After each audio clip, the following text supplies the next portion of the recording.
She stood in the rain, homeless and pregnant, because she refused to kill her baby. Her husband had given her an ultimatum, abort or get out. She chose her child. He chose his mistress's money. Fast forward 3 years. He's bankrupt and desperate. She's stepping out of a luxury car with twin daughters and a self-made billionaire who's ready to destroy anyone who threatens her. But her ex-husband isn't done fighting. He wants custody of the children he once demanded she terminate. The battle that follows will shock you. Before we begin, smash that like button if you're ready for a story about survival, revenge, and justice. Comment below if you think she should forgive him or make him pay. And subscribe because this channel tells stories about people who refuse to be victims. Now, let me take you back to where it all started. Rebecca Mitchell stood in her modest Denver apartment bathroom, staring at the pregnancy test with trembling hands. Two pink lines. After 3 years of marriage, after countless conversations about their future family, she was finally pregnant. Her heart raced with joy as she imagined telling Marcus. She pictured his face lighting up, his strong arms wrapping around her, spinning her around their tiny living room. They had talked about children so many times during their courtship. He had been the one to suggest they start trying last year, painting pictures of their future with words that made her believe in happily ever after. Rebecca placed a protective hand over her still flat stomach. At 28, she felt ready. Her teaching job at Lincoln Elementary provided stability. And though they lived simply in a one-bedroom apartment with second-hand furniture and a kitchen barely big enough for 2 people, they had love. That was enough to build a family on. That's what her mother had always told her. Love could overcome any obstacle. She remembered the early days of their relationship, when Marcus would bring her flowers for no reason and read poetry aloud on weekend mornings. He'd promised her a life of partnership, of building something meaningful together. Teaching didn't pay much, but Marcus assured her that money didn't matter. "We'll make it work," he'd said, kissing her forehead. "Love is what counts." The front door slammed shut, jolting her from her daydream. Marcus was home from his job at Sterling Financial, probably exhausted from another long day chasing promotions and bigger clients. Lately, he'd been coming home later and later, his mood darkening with each passing week. He talked constantly about the lives other people lived, the cars they drove, the restaurants they frequented, the vacations they took. Rebecca had tried to be supportive, even as a small voice in her head whispered warnings she didn't want to hear. Marcus Thompson stood by the window, his tie loosened, his usually perfect hair disheveled. Something was different about his posture tonight. He seemed agitated, distant, like a stranger wearing her husband's face. "Marcus, honey, how was your day?" Rebecca approached him carefully, noting the tension in his shoulders. He turned, and she saw something cold in his eyes that made her stomach clench. This wasn't the warm, charming man who had courted her with poetry and weekend picnics. This was someone else entirely. "We need to talk," Marcus said, his voice flat and emotionless. Rebecca's pulse quickened, but she forced a smile. Those 4 words never led anywhere good. "Actually, I have something wonderful to tell you first." She pulled the pregnancy test from behind her back, holding it out like a precious gift. "We're going to have a baby." The silence stretched between them like a chasm. Marcus stared at the test, his face cycling through emotions she couldn't read. Shock. Anger. Something that looked almost like disgust. Not joy. Not even surprise that might transform into happiness. Just cold calculation. "This wasn't the plan, Rebecca." His voice was ice cold. "What do you mean we've been talking about starting a family for months? You said you wanted children with me. You said we'd be perfect parents together." Marcus turned back to the window, his hands clenched into fists at his sides. The muscles in his jaw worked as he ground his teeth. "That was before I realized what I really wanted from life, what I deserved." "I don't understand." Rebecca felt the room spinning slightly. This wasn't how this moment was supposed to go. She'd imagined tears of joy, excited planning, picking out names together. "I've been seeing someone else," Marcus said without turning around, the words delivered like bullets. "Someone who can give me the life I've always dreamed of. Someone with connections, with money, with class." The pregnancy test slipped from Rebecca's numb fingers, clattering on the hardwood floor. The plastic cracked. but she barely noticed. You're having an affair. Victoria Sterling, her father owns Sterling Financial. She's everything you're not. Rebecca. He finally turned, his eyes burning with an ambition she had never seen before, or perhaps had refused to see. Beautiful, wealthy, sophisticated. She knows how to move into the right circles, how to open doors, and she wants to marry me. Rebecca sank onto their second-hand couch, the same one they'd bought together at a yard sale 3 years ago. Her legs couldn't support her anymore. But what about us? What about our marriage vows? What about the baby? Marcus's lip curled with something close to contempt. The baby is a problem. Victoria won't marry a man with baggage. She's made that very clear. Her father has certain expectations about the kind of man she should marry. Baggage, Rebecca's voice cracked, breaking on the word. This is our child. Marcus, the child you said you wanted. The family we planned together. I lied. The words hit her like physical blows, each one landing with devastating precision. I told you what you wanted to hear because I needed stability while I built my career. I needed a wife who wouldn't ask questions, who'd keep house and play her role while I networked and climbed. But now I have a real opportunity. Victoria's father is grooming me for partnership. I could have everything: wealth, power, respect, everything I was meant to have. Rebecca pressed her hands to her stomach, instinctively protective of the life growing inside her. I won't get rid of our baby for your career ambitions. I won't destroy an innocent life because you've decided to chase money. Marcus's face hardened into something cruel and unfamiliar. You will, or you'll lose everything. Your choice, Rebecca. Make it wisely. The next morning, Rebecca woke hoping the previous night had been a nightmare.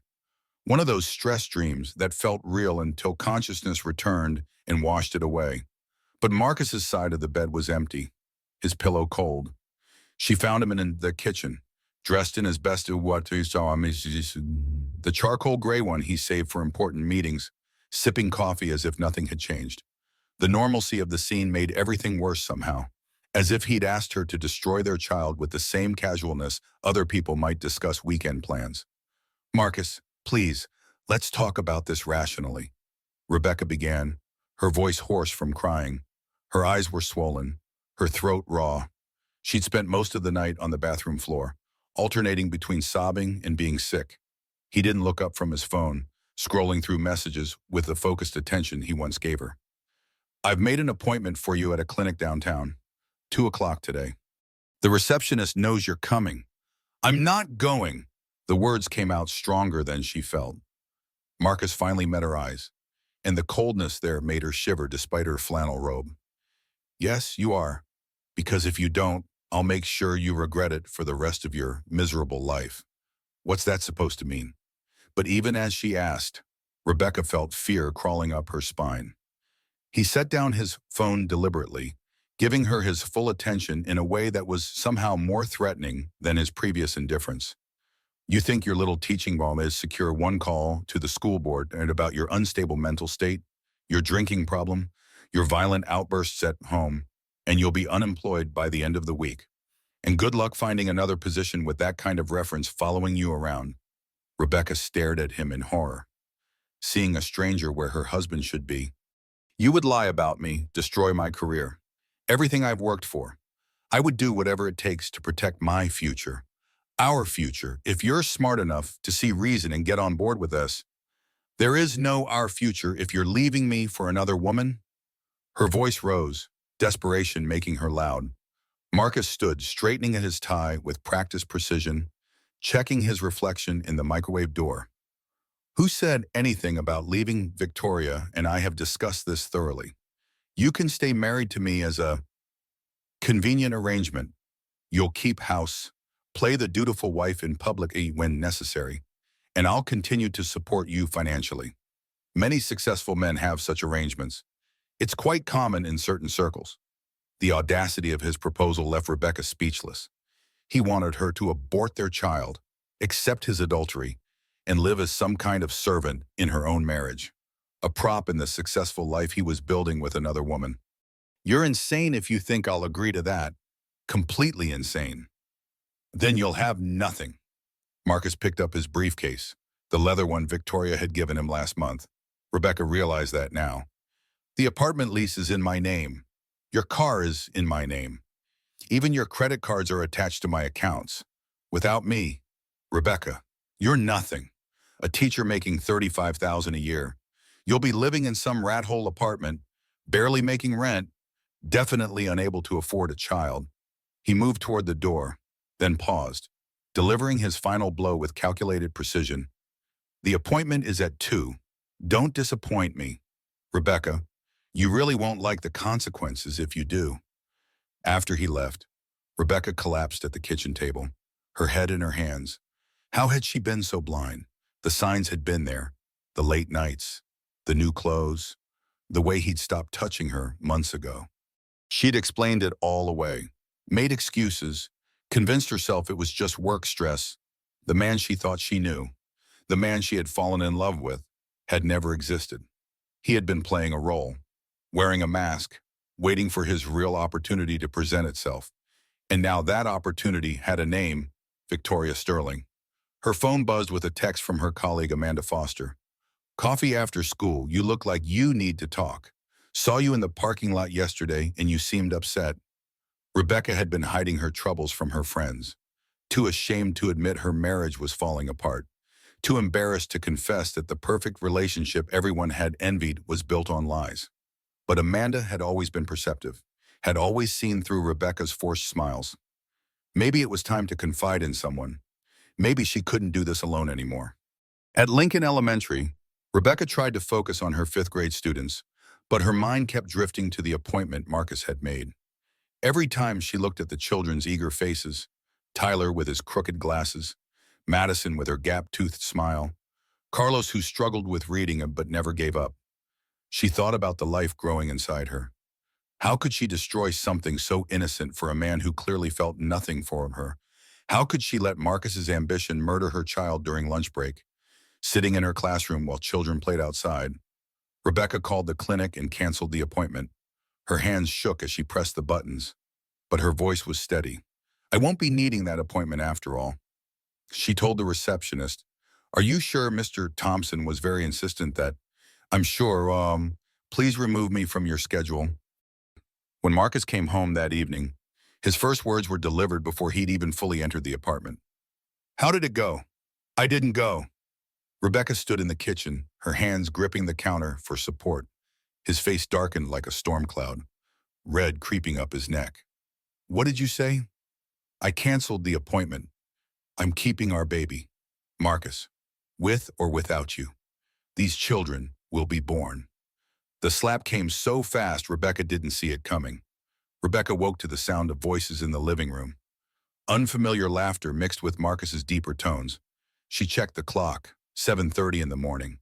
Who could be here so early? Marcus never had guests, especially not on a weekday morning. She pulled on her robe, noticing how the bruise on her cheek had darkened overnight to a deep purple. She'd tried covering it with makeup last night, but the evidence of Marcus's violence remained, a physical manifestation of how far their marriage had fallen. Rebecca padded toward the sound, her bare feet cold on the hardwood floor. Stopping short in the doorway, a stunning blonde woman sat on their couch, Rebecca's couch, the one she'd picked out and saved for, wearing a designer dress that probably cost more than Rebecca's monthly salary, cream silk with pearl buttons, matching heels that had never seen a scuff mark. This had to be Victoria Sterling. Ah, there she is, Marcus said without warmth, without even a hint of the shame he should feel. Victoria, meet my soon-to-be ex-wife, Rebecca. Victoria looked Rebecca up and down with undisguised disdain, her blue eyes taking in the worn robe, the bare feet, the bruised face. Her lip curled slightly. She's not what I expected. You made her sound, I don't know, more formidable somehow. What is she doing here? Rebecca demanded, finding her voice despite the surreal nightmare of this moment. Victoria wanted to see where I've been living, Marcus replied casually, as if giving his mistress a tour of their marital home was the most normal thing in the world. I told her it was temporary. Of course, we'll be moving to her penthouse once the divorce is finalized. 23rd floor, floor-to-ceiling windows, a view of the entire city. Divorce, Rebecca's voice cracked. Yesterday you wanted me to stay married and play house while you had your affair. Victoria laughed, a sound like breaking crystal, sharp and cold. Oh, honey, that was before I realized how pathetic you really are. Marcus showed me your picture, but seeing you in person? She waved a manicured hand dismissively. I don't need some maid pretending to be a wife. I need Marcus completely free to be the man I deserve. Clean break. Fresh start. Rebecca's phone buzzed. A text from Principal Johnson. Please see me in my office before classes begin. Urgent. Ice flooded Rebecca's veins. She looked at Marcus, who was watching her with a satisfied smirk that made her want to scream. You didn't, she whispered. A concerned citizen called the school board last night, Marcus said, examining his fingernails with fake nonchalance. Apparently, you've been drinking heavily, showing signs of instability. There were witnesses to your erratic behavior, very concerning for someone who works with children. Victoria examined her manicured nails, the diamonds on her fingers catching the morning light. My father has connections everywhere. Sweetheart, one word from him, and you'll never teach it again. Anywhere. Not in Denver, not in Colorado, not anywhere in this country. We'll make sure of it. Rebecca ran to the bedroom and dressed quickly, her hands shaking so badly she could barely button her blouse. She grabbed her purse, her keys, not thinking beyond the immediate need to get to the school, to salvage her career, to stop this nightmare from spreading further. At Lincoln Elementary, Principal Johnson's face was grave as Rebecca entered his office. He'd been her supporter for 5 years, had written glowing recommendations, had praised her dedication. Now he couldn't quite meet her eyes. Rebecca, I've received some very serious allegations from multiple sources. The school board is recommending immediate suspension pending investigation. What allegations? But she already knew. Alcohol on the premises, inappropriate conduct with students, emotional instability requiring intervention. He sighed heavily. I'm sorry, but I have to ask you to clear out your classroom immediately. Security will supervise.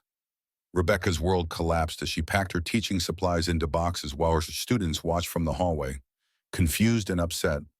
Little Madison was crying. Tyler kept asking what was wrong. Carlos looked angry, like he wanted to fight whoever was hurting his favorite teacher. Amanda Foster tried to help, pushing past the security guards. This is insane, Amanda whispered urgently. Everyone knows you're the most dedicated teacher here. You stay late every night. You spend your own money on supplies. This doesn't make any sense. But Rebecca knew the truth.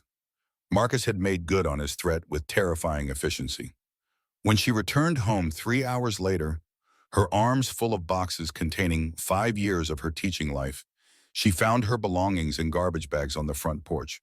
The locks had been changed. Her key no longer fit. Marcus opened the door but didn't invite her in, blocking the entrance with his body. You made your choice, Rebecca. Now live with the consequences. You can't just throw me out. This is my home too. I have rights.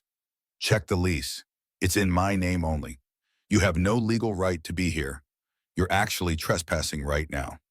Victoria appeared beside him, now wearing Rebecca's favorite blue sweater, the cashmere one her mother had given her last Christmas.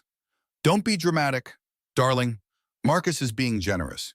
He could have you arrested for trespassing and harassment. Where am I supposed to go? I have no money, no job. Marcus shrugged, his face showing no more emotion than if he were discussing the weather. That's not my problem anymore. Maybe you should have thought about that before you decided to be so stubborn about that pregnancy. You had a choice. You chose poorly. The door slammed in her face with such finality that Rebecca felt it in her bones. She stood on the porch in the October chill, pregnant and homeless, surrounded by everything she owned stuffed into trash bags like garbage.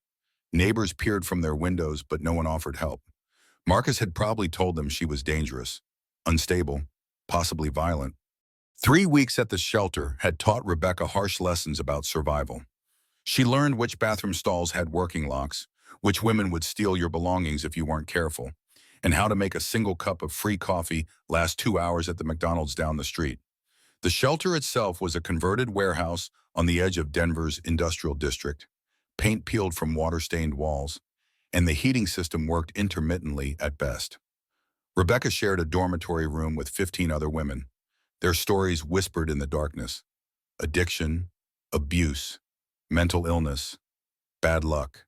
She listened to their pain and recognized her own reflected back. Her job search was hopeless. Marcus's lies had spread through the education network like poison. Every interview ended the same way. Initial interest followed by phone calls to previous employers, then polite rejection. We're going in a different direction. Your qualifications don't quite match our needs. We'll keep your resume on file. All code for "we heard about you." Rebecca had applied to retail positions, food service jobs, anything that might provide income. But even entry-level managers hesitated when they saw the gap in her employment, the lack of references, the shadow of uncertainty that clung to her now. Her savings of $37 had dwindled to $12. She'd sold her laptop, her watch, even her wedding ring for cash that disappeared into basic necessities, prenatal vitamins, bus fare to interviews, a pair of shoes without holes that made her look presentable. The pregnancy was showing now at 14 weeks. Her clothes no longer fit properly, and she had nothing maternity to wear. The shelter provided donated items, but pickings were slim. Rebecca made do with oversized sweaters and elastic waist pants that barely stayed up. Morning sickness had evolved into constant nausea. The shelter's food was institutional and bland: oatmeal for breakfast, sandwiches for lunch, mystery casseroles for dinner. Rebecca forced herself to eat for the baby's sake, even when her stomach rebelled. She was walking back from another failed interview, her feet aching in shoes with worn-through soles. When the dizziness hit, the November wind cut through her thin coat as the sidewalk tilted beneath her feet. Black spots danced at the edges of her vision. Rebecca stumbled toward a building, desperate to reach the wall before she collapsed. Her hands stretched out, grasping for support that seemed miles away. The world spun sickeningly. Then her knees buckled. The concrete rushed toward her face, and she had a strange, detached thought. This is how it ends. Strong hands caught her before she hit the ground. "Easy there, boss," a deep voice said. "I've got you." Rebecca looked up into concerned gray eyes belonging to a man in an expensive overcoat. He was tall, probably in his 40s, with silver threading through his dark hair. The quality of his clothes suggested wealth beyond anything Rebecca had known even in her married life. "I'm fine," Rebecca mumbled, trying to pull away. Pride was one of the few possessions she had left. "Just tired." "When's the last time you ate?" the man asked, studying her pale face with an intensity that made her uncomfortable. Rebecca couldn't remember. The shelter served breakfast at 6, but she'd been too nervous about her interview to eat. Her stomach had been in knots since yesterday. This morning, the lie came easily now. She'd learned that people wanted simple answers to complex problems. They wanted to help in ways that didn't require too much of them. "You're pregnant." It wasn't a question. The man's eyes had moved to her slightly rounded stomach, visible now despite her loose sweater. "That's none of your business." Defensive walls went up automatically. "It is when you're about to collapse on my property." He gestured to the sleek glass building behind them, its modern facade reflecting the gray November sky. "I'm James Blackwell." The name meant nothing to Rebecca, but the building's corporate logo read Blackwell Technologies in sleek chrome letters. This man owned the entire block, possibly the entire building. He existed in a different universe from hers. "I don't need charity," Rebecca said, though her stomach chose that moment to growl audibly. Betraying her. "No, but you need medical attention. How far along are you?" 14 weeks. The admission slipped out before she could stop it. Something about his direct manner made lying feel pointless. James studied her face with an expression she couldn't read. Not pity exactly, but something deeper.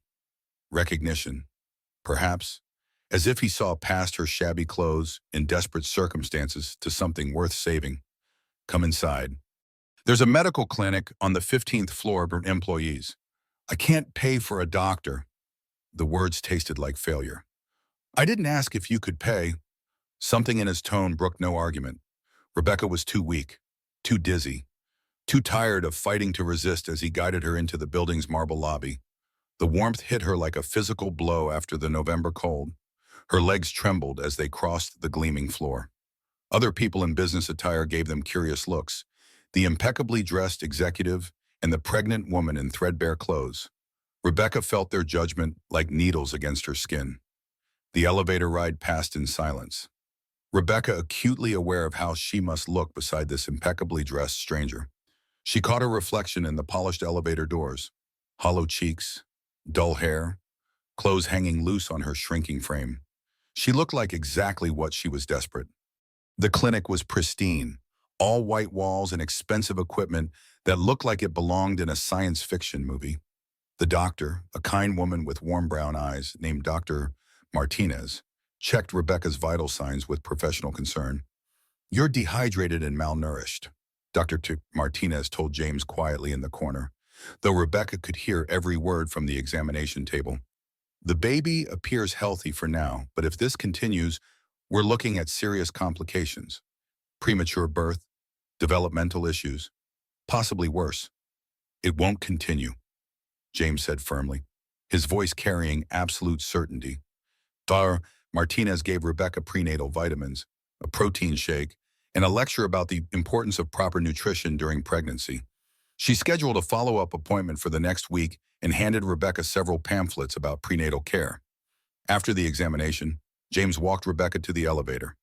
The building was quieter now as afternoon shifted toward evening. Through the windows, Denver's skyline glittered with lights coming on against the darkening sky. "There's a car waiting downstairs," James said. "Yaanta, it will take you wherever you need to go." "Why are you helping me?" The question burst out before Rebecca could stop it. James was quiet for so long Rebecca thought he wouldn't answer her. He stared out the window at the city below, his expression distant. Finally, he said, "I once knew someone who needed help and didn't get it. Consider this making amends." Something in his voice suggested old pain, carefully buried but never forgotten. Rebecca wanted to ask more, but the elevator arrived, and the moment passed. The car was a black sedan with leather seats softer than any furniture Rebecca had ever owned. The driver, a professional man in his 60s named Frank, didn't bat an eye when she gave him the shelter's address. "Been a cold November," Frank said conversationally as they drove through downtown Denver. "Supposed to warm up next week, though." Small talk. Normal conversation. Rebecca had forgotten what that felt like. To be treated like a regular person instead of a problem to be solved or a nuisance to be ignored. As they drove through neighborhoods that shifted from commercial to residential to increasingly run down, Rebecca caught her reflection in the window. The protein shake had brought some color back to her cheeks, but she still looked haunted, used up, like someone the world had chewed and spit out. At the shelter, Rebecca found Janet waiting with an envelope that had Rebecca's name written in elegant script. "A courier brought this for you an hour ago," Janet said, curiosity obvious in her voice. "Must be someone important. The courier waited to make sure I'd give it directly to you." Inside was a key, an address in a decent neighborhood, and a simple note on heavy cardstock. "For as long as you need it, no strings, no expectations, just a safe place, JB." Rebecca stared at the paper, afraid to hope. After weeks of closed doors and rejection, someone had opened one for her, but she'd learned not to trust apparent kindness from wealthy men. Marcus had taught her that lesson thoroughly. What would James Blackwell expect in return? What would be the price of this sanctuary that night? Rebecca lay awake on her narrow cot, the key clutched in her hand. Around her, the familiar sounds of the shelter, someone crying softly, another woman's nightmare-plagued sleep, the occasional argument breaking out and being quickly hushed. She thought about the address on the note. She'd looked it up on the shelter's computer. A quiet street in a working-class neighborhood. Not wealthy, but safe. Clean. The kind of place where children played in yards and neighbors knew each other's names. The kind of place where a pregnant woman could feel secure. By morning, Rebecca had made her decision. She packed Maher's few belongings, clothes that barely fit, toiletries, the ultrasound photo she kept folded in her wallet. Janet helped her call a taxi, refusing Rebecca's attempts to pay from her dwindling cash. "That man who sent the envelope yesterday," Janet said as Rebecca waited for the cab. "I've seen a lot of people come through here, and I've seen a lot of so-called helpers. That one looked different, like maybe he actually gives a damn." "How could you tell?" "The way he made sure I understood how important it was that you got that envelope. Not bossy, not throwing money around, Just concerned. Real concern. Not the kind people fake to feel good about themselves. The address led to a modest townhouse in a quiet Denver neighborhood. Not luxurious, but clean and safe, with a small garden and a porch swing that looked like it had been waiting for someone to use it. Trees lined the street, their bare branches reaching toward the November sky. Rebecca stood on the sidewalk for 10 minutes, key in hand, before finding the courage to approach the door. What if this was a mistake? What if there was a catch she couldn't see, but the baby fluttered inside her, the first movement she'd felt, as if encouraging her to be brave. The door opened to reveal hardwood floors, simple but sturdy furniture, and something Rebecca hadn't seen in months. A home. Not just a roof and walls, but an actual place where someone could build a life. A note on the kitchen counter read, "Groceries are stocked. Doctor's appointments are scheduled. Rest. You're safe now. JB." Rebecca's pregnancy with twins progressed smoothly under Dr. Martinez's careful monitoring. By her 20-week appointment, she learned she was carrying two girls. Grace and Hope would indeed be perfect names for the daughters who had already saved her life in ways she was only beginning to understand. The ultrasound technician had smiled as she pointed out tiny fingers and toes, two perfect hearts beating in sync. Rebecca had cried watching the screen, overwhelmed by the reality of these two lives depending on her. She'd arrived at the appointment alone, as she did for most things, but Dr. Martinez had stayed an extra 20 minutes just to talk, to make sure Rebecca felt supported. "Twins are challenging," Dr. Martinez had said gently, "but you're stronger than you know. I've seen you transform over these months. You're going to be an excellent mother." At the foundation, Rebecca's literacy program had expanded to serve twice as many children. Parents requested her specifically, drawn by her patience and genuine care for their struggling readers. She had a gift for meeting children where they were, never making them feel stupid or broken. She understood what it meant to feel like a failure, and she refused to let any child carry that burden. Carol Hughes hinted that a promotion might be possible after the babies were born. "We're opening a new location in Aurora," Carol mentioned one afternoon. "We'll need someone to run the program there, someone with vision and heart. I can't think of anyone better qualified than you." The idea of leading an entire program, of having that kind of professional responsibility, felt both terrifying and thrilling. Rebecca had spent so long just surviving that the concept of actually thriving seemed almost foreign. "You've found your calling," James observed one evening when he stopped by the townhouse to check on her. These visits had become routine. Always professional, never intrusive, but regular enough that Rebecca had started looking forward to them. Sometimes he brought dinner. Sometimes he just sat in the garden while she graded papers. His presence a quiet comfort. Tonight he'd brought Thai food from a restaurant downtown, remembering that she'd mentioned craving pad Thai weeks ago. Small details like that, his attention to things she said in passing, made Rebecca feel seen in a way she hadn't experienced since before Marcus. "I never thought I'd teach again," Rebecca admitted, serving him coffee in her small kitchen. The twins were active tonight, kicking and rolling, making her constantly shift positions to get comfortable. "After what Marcus did to my reputation, I assumed that part of my life was over." "Marcus Thompson made one critical error," James said quietly, his gray eyes intense in the soft kitchen light. "What's that?" "He underestimated you. He thought breaking you down would keep you there. He didn't account for your resilience." Rebecca studied James's face, noting the way his jaw tightened when Marcus's name came up. There was something personal in his reaction, something beyond mere disapproval of Marcus's actions. "You know about him, about what happened, more than I've told you. I make it my business to know about people who hurt those under my protection." James's voice was matter of fact, but his eyes held emotion he rarely showed. "I'm under your protection." The question came out softer than she intended, almost vulnerable. James met her eyes steadily. "If you want to be, if you'll let me be." The conversation was interrupted by Rebecca's phone buzzing with a text from an unknown number. "Heard you kept the mistake. Bad choice. Should have listened when you had the chance, on him." Rebecca's hands shook as she read the message. The twins seemed to sense her distress, their movements becoming agitated. James noticed immediately, his attention shifting from casual to alert. "What is it?" She showed him the text. James's expression darkened as he read. his fingers tightening around his coffee cup. He's been keeping tabs on you, watching, waiting. How would he know about the pregnancy, about the twins? Rebecca felt fear clawing up her throat. I've been so careful. I haven't told anyone from my old life. Money buys information. His girlfriend's family has connections throughout the city. Private investigators aren't expensive for people like them. Fear crept up Rebecca's spine, cold and familiar. What if he tries to take the babies? What if he decides he wants them after all, just to hurt me? He won't.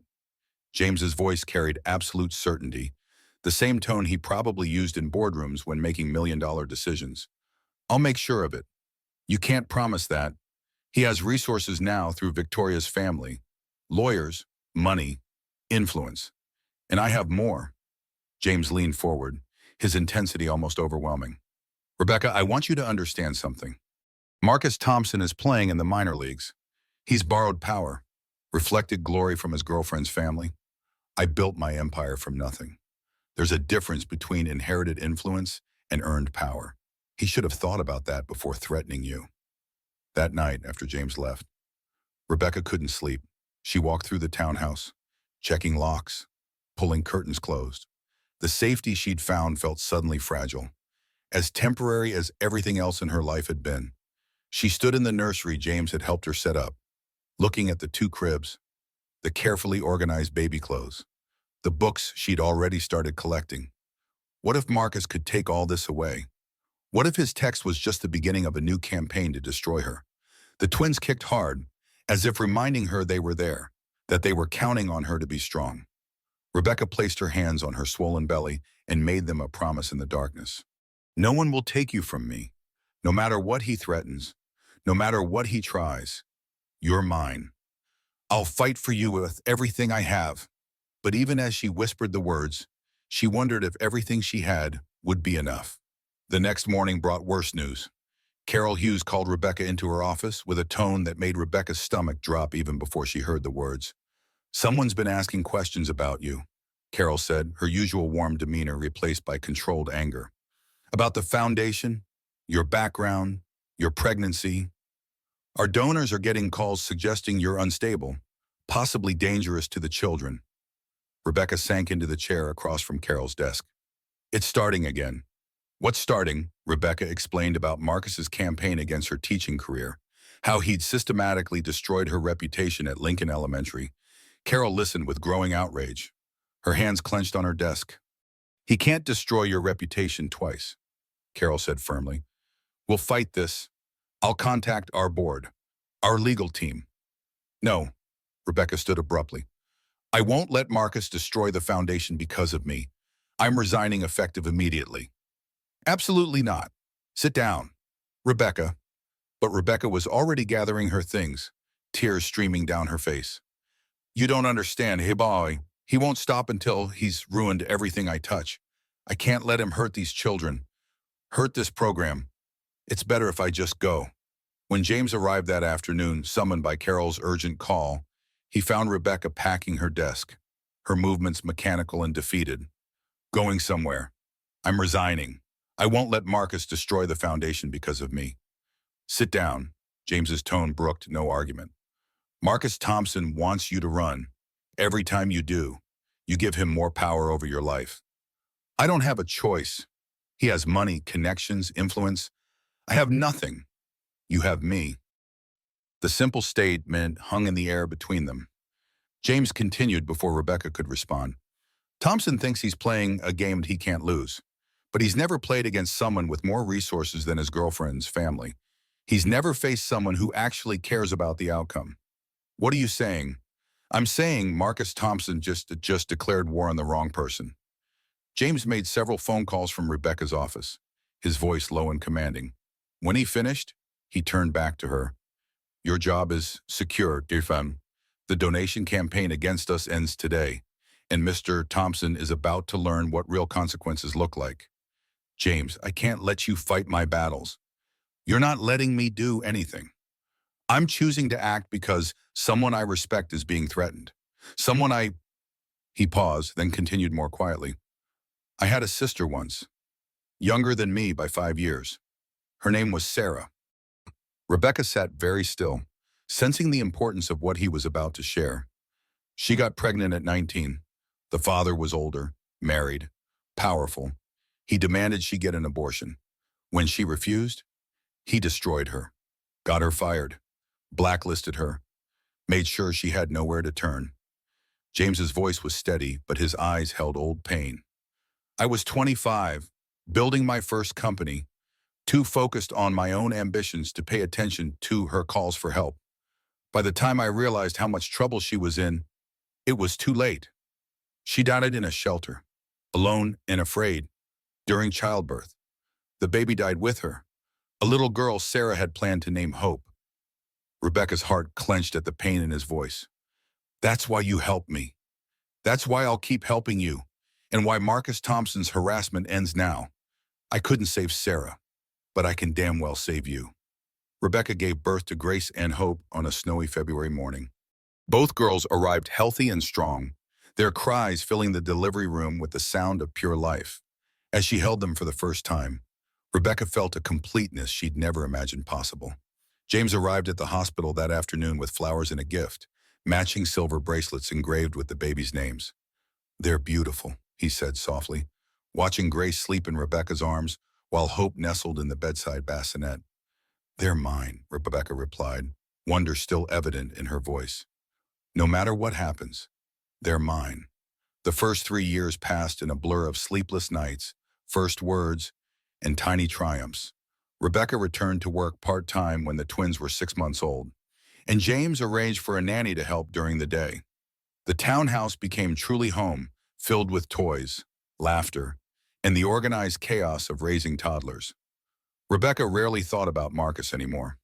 Her life had moved so far beyond their toxic marriage that he seemed like a character from someone else's story. Then came the Saturday that changed everything. Rebecca was walking through Cherry Creek Mall with 3-year-old Grace and Hope, looking for new shoes for their rapidly growing feet. The twins loved these shopping trips, pointing at everything with excitement, their blonde curls bouncing as they skipped beside her. Mama, look! Hope pointed at a fountain where children were throwing coins and making wishes. Can we make a wish too? Grace asked. Rebecca was digging in her purse for pennies when she heard a familiar voice that made her blood freeze. Well, if it isn't my dear ex-wife. She turned slowly to see Marcus standing 20 feet away, his arm around a tall brunette who looked bored and expensive. He'd aged badly. His face was puffy. His expensive suit couldn't hide the weight he'd gained, and his eyes held a desperate quality that made Rebecca's skin crawl. The twins pressed closer to her legs, sensing tension. Marcus, Rebecca's voice was steady despite her racing heart. And these must be the mistakes you refuse to fix. Marcus's gaze fixed on Grace and Hope with something between curiosity and disgust. Don't you dare call them that. Marcus stepped closer, ignoring his companion's impatient sigh. They look like me, don't they? Same eyes, same stubborn chin. How poetic that you kept the very things that destroyed your life. They didn't destroy my life. They saved it. Really, is that what you call this? Marcus gestured at her simple clothes, her modest appearance. You could have had everything. Rebecca, we could have been partners in a real life. With your mistress, that was never a real offer. Victoria was just business, Marcus said dismissively. This is Christina. Victoria dumped me when her father's company collapsed. Turns out her trust fund wasn't quite as trustworthy as advertised. The brunette, Christina, looked even more bored. Are we done here? I have a massage appointment. Marcus ignored her, his attention fixed on the twins. I have rights, you know. They're my biological children. You gave up any rights when you demanded I abort them. I was young, ambitious. I made mistakes. But now I'm ready to be a father. Rebecca's laughter was sharp and bitter. You're not ready for anything except another disappointment. Stay away from us. Marcus. She turned to leave, but Marcus grabbed her arm. His touch brought back every nightmare from their marriage. His cruelty, his threats, his complete lack of empathy. Don't walk away from me, he hissed. I'm trying to be reasonable here. Let go of me. Rebecca's voice carried clearly through the mall corridor. Other shoppers were beginning to stare. Marcus, you're causing a scene, Christina said nervously. I don't care about a scene. Marcus's facade cracked completely. These are my daughters, and I have legal rights. Mama. Grace's voice was small and frightened. Rebecca pulled free from Marcus's grip and gathered both twins close. It's okay, baby. We're leaving now. You can't keep them from me forever. Marcus called as she walked quickly toward the exit. I'll get a lawyer. I'll prove you're an unfit mother. Rebecca didn't look back. She bundled the confused and frightened girls into their car seats and drove straight to James's office building. Security let her up immediately. James took one look at her face and dismissed the meeting he'd been conducting. What happened? Rebecca told him about the encounter while the twins played with toys James kept in his office for their occasional visits. He wants custody, Rebecca finished, her voice shaking. He threatened to take them. Where James was quiet for a long moment, his expression unreadable. He can threaten all he wants. Wanting custody and getting it are very different things. What if he has a good lawyer? Then we'll have a better one. James's voice carried absolute certainty. Rebecca, look at me. She met his steady gaze. He will not take your children. I give you my word. But as they sat in James's office, watching Grace and Hope play innocently with blocks, none of them knew that Marcus's desperation was about to escalate into something far more dangerous than legal threats. Within a week of the mall encounter, the attacks began in earnest. Someone, clearly acting on Marcus's behalf, started calling Rebecca's neighbors, her co-workers, anyone connected to her life. The stories were always similar.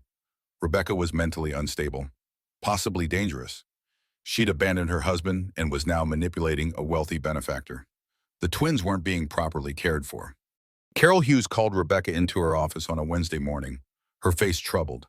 I've had 3 calls from the State Child Welfare Office, Carol said without preamble. Someone has filed complaints about your fitness as a mother. Rebecca's world tilted. What kind of complaints? Neglect, primarily. Claims that you leave the children unsupervised, that they're malnourished, that you're using drugs. None of that is true. I know that, but the state has to investigate every complaint. They're sending someone to your home tomorrow. That evening, Rebecca paced through the townhouse, checking everything twice. The children were healthy, well-fed, obviously loved. Their pediatric records were spotless. But fear gnawed at her. What if the investigator believed Marcus's lies? James arrived as she was giving the twins their bath, bringing takeout dinner and calm reassurance. The social worker will see what anyone with eyes can see, he told her as they watched Grace and Hope play with rubber ducks. 2 happy, healthy children with a devoted mother. What if that's not enough? What if Marcus has convinced them I'm unfit? Then we prove he's lying. The social worker, a kind woman named Patricia Williams, spent 3 hours at the townhouse the next day. She interviewed Rebecca, played with the twins, examined their medical records, and inspected every room of the house. Mrs. Mitchell, Patricia said as she prepared to leave, I want you to know that these complaints appear completely unfounded. Your daughters are clearly thriving. Relief flooded through Rebecca. So this is over. This investigation is, but if more complaints are filed, we'll have to respond to those too. More complaints were filed. Someone claimed to have seen Rebecca drinking while driving with the children. Another anonymous caller reported domestic violence in the home. Each allegation was investigated and dismissed, but the constant scrutiny was wearing Rebecca down. Meanwhile, Marcus's own situation was deteriorating rapidly. Rebecca learned through James's sources that Sterling Financial had collapsed entirely, taking Marcus's career with it. Christina had left him for a hedge fund manager. His unemployment benefits had run out, and he was living in a studio apartment in a questionable neighborhood. He's getting desperate, James observed during one of their evening conversations. Desperate people do unpredictable things. You think he might try something more direct? I think we should be prepared for anything. James arranged for security upgrades at the townhouse, better locks, a monitoring system, panic buttons connected directly to a private security firm. Rebecca hated the necessity, but couldn't argue with the precaution. The harassment escalated when someone started following Rebecca. She noticed the same car behind her when she drove to work, to the grocery store, to the park with the twins. When she reported it to police, they found the car registered to a private investigation firm hired by concerned parties. He's documenting everything you do, James said after reviewing the police report. "Looking for something he can use against you. Let him look. I have nothing to hide." But Marcus wasn't just looking. He was planning. The call came on a Friday evening while Rebecca was making dinner. The voice was professional, official. "Mrs. Mitchell, this is Detective Reynolds with Denver Police. We need you to come to the station immediately. There has been an incident involving your ex-husband." Rebecca's heart stopped. "Is he hurt?" "Ma'am, it would be better if we discussed this in person." James met Rebecca at the police station while the nanny stayed with the twins. Detective Reynolds, a weary-looking man in his 50s, led them to a small interview room. "Mrs. Mitchell, your ex-husband filed a complaint this afternoon claiming you've been harassing him, making threats, following him, attempting to interfere with his life." Rebecca stared at him in disbelief. "That's completely backwards. He's the one who's been harassing me. He has documentation, photos of you near his apartment building, phone records showing calls from your number, witness statements, photos of me where I don't even know where he lives." Reynolds opened a file and showed her several blurry photographs that could have been anyone with blonde hair. The phone records showed calls from a number that was similar to hers but not exactly the same. "This is all fabricated," Rebecca said. "That's what we're trying to determine. But given the ongoing custody dispute—" "There is no custody dispute. He's never filed for custody." Reynolds looked surprised. "According to his statement, he filed papers last week seeking joint custody of Grace and Hope Mitchell Thompson." Rebecca felt the room spinning. "That's not possible." But it was possible. Marcus had found a lawyer willing to take his case on contingency. The custody filing was real, and it painted Rebecca as an unstable woman who'd fled her marriage, stolen his children, and was now trying to prevent him from being a father. As Rebecca sat in the police station, she realized that Marcus had been building a case for months. Every seemingly random harassment had been carefully documented and twisted to support his narrative. The war for her children had officially begun. The custody hearing was scheduled for a Tuesday morning in late October. Marcus had found an aggressive lawyer named Bradley Stern who specialized in men's rights cases. Rebecca, represented by the best family attorney James could find, prepared for battle. The night before the hearing, James found Rebecca sitting in the twins' room, watching them sleep. "They're so innocent," she whispered. "They have no idea someone wants to tear their world apart." "That won't happen," James said firmly. "We have evidence of his harassment, documentation of his abandonment, proof of his demands that you terminate the pregnancy." "What if it's not enough? What if the judge believes his lies?" James sat beside her on the small chair that barely contained his tall frame. "Rebecca, look at me." She turned, seeing the determination in his gray eyes. "I will not let Marcus Thompson take your children. Whatever it takes, I promise you that." The courthouse was crowded the next morning. Marcus arrived with Bradley Stern and a woman Rebecca didn't recognize, apparently a character witness. He'd cleaned himself up for the hearing, looking almost like the man she'd once married. Rebecca's lawyer, Jennifer Walsh, was a sharp woman in her 40s with an impressive track record in family law. "Remember," Jennifer told Rebecca as they took their seats, "answer only the questions asked. Don't let Stern provoke you into saying something you'll regret." The hearing began with Marcus's testimony. He painted himself as a reformed man who'd made mistakes, but was now ready to be the father his daughters deserved. He claimed Rebecca had been mentally unstable during their marriage, that she'd refused counseling, that she'd kidnapped his children and disappeared. "I've spent 3 years trying to find them," Marcus said, his voice breaking with manufactured emotion. 3 years wondering if my daughters were safe, if they knew they had a father who loved them." It was a masterful performance. If Rebecca hadn't lived through the reality, she might have believed it herself. Bradley Stern called character witnesses who testified to Marcus's good character, his remorse over past mistakes, his sincere desire to be a father. They were people Rebecca had never met, clearly coached in their responses. Then came Rebecca's turn. Jennifer Walsh methodically dismantled Marcus's narrative. She presented evidence of his affair with Victoria Sterling, recordings of his threats, medical records showing Rebecca's condition when she'd arrived at the hospital 3 years ago. "Mrs. Mitchell," Jennifer said, "can you tell the court what Mr. Thompson said when you informed him of your pregnancy?" Rebecca took a deep breath. He said the baby was a problem, that Victoria Sterling wouldn't marry a man with baggage. He demanded I get an abortion or he would throw me out. And when you refused, he made good on his threat. He had me fired from my teaching job through false accusations, changed the locks on our apartment, and left me homeless and pregnant. Whoa, Bradley Stern's cross-examination was brutal. He suggested Rebecca was lying about the abortion demand, that she'd been the one having affairs, that she'd abandoned Marcus for a wealthier man. Isn't it true, Mrs. Mitchell, that you targeted James Blackwell specifically because of his wealth? No, that's not true. Isn't it convenient that a billionaire just happened to rescue you from your troubles? He helped me because he's a good person, or because you manipulated him into helping you. The questioning went on for hours.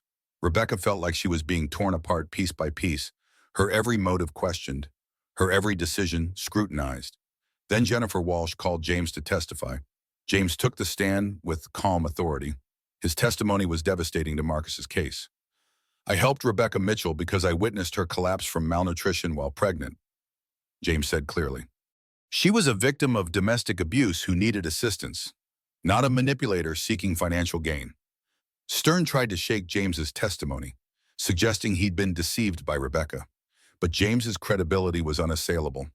The final witness was Dr. Martinez, who testified about Rebecca's condition when James brought her to the clinic. In my professional opinion, Dr. Martinez said, Mrs. Mitchell was suffering from severe stress, malnutrition, and the effects of emotional trauma. Her condition was consistent with someone who had been abandoned during pregnancy. Judge Patricia Hawkins, a stern woman with 30 years on the family court bench, called a recess to review the evidence. During the break, Marcus approached Rebecca in the hallway. You know this isn't over, he said quietly. Even if I don't get custody, I'll have visitation rights. I'll be part of their lives, whether you like it or not. The only part you'll play is the villain in their story, Rebecca replied. We'll see about that. When court reconvened, Judge Hawkins delivered her ruling. After reviewing all evidence and testimony, she began. This court finds that Mr. Thompson abandoned his parental responsibilities during the pregnancy and made no effort to establish a relationship with his children until they became potentially valuable to him. Rebecca's heart pounded as the judge continued.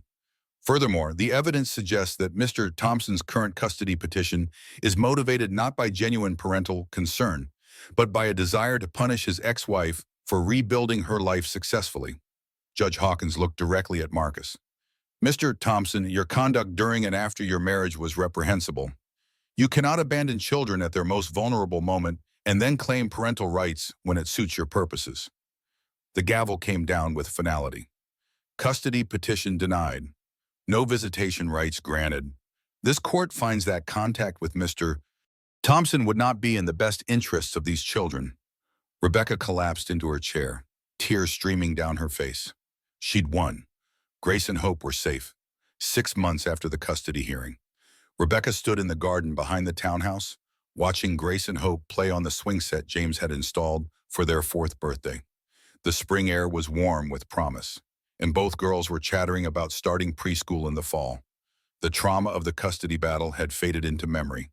Marcus had disappeared from their lives as completely as he'd once tried to erase them from his. Rebecca heard through Jennifer Walsh that he'd left Colorado entirely, possibly fleeing debt collectors or other legal troubles. Mama, push me higher, Hope called from her swing. Me too, Grace added, not to be outdone by her sister. Rebecca was giving them the requested pushes when she heard the back door open.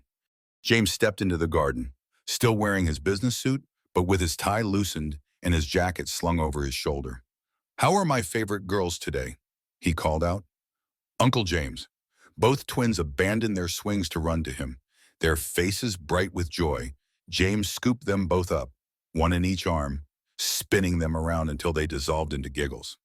Rebecca watched with a warmth that had nothing to do with the spring sunshine. Over the past 4 years, James had become so much more than a benefactor or protector. He was the man who attended every doctor's appointment during her pregnancy, who paced the hospital halls during the twins' births, who taught Grace to ride a bike and helped Hope overcome her fear of thunderstorms. He was the father Marcus had refused to be. Rebecca, James said after setting the girls down to return to their play. We need to talk. Something in his tone made her look at him more carefully. Is everything all right? Everything's perfect. That's what I want to discuss. They settled on the porch swing while the twins built a fort out of fallen branches. James was quiet for a moment, watching them play. 4 years ago, he said finally, I thought I was helping a stranger. I didn't expect to fall in love. Rebecca's breath caught. They'd never spoken directly about the feelings that had grown between them, though the connection was obvious to anyone who observed them together. James, let me finish. He turned to face her fully. I fell in love with your strength first, the way you protected your children even when you had nothing left.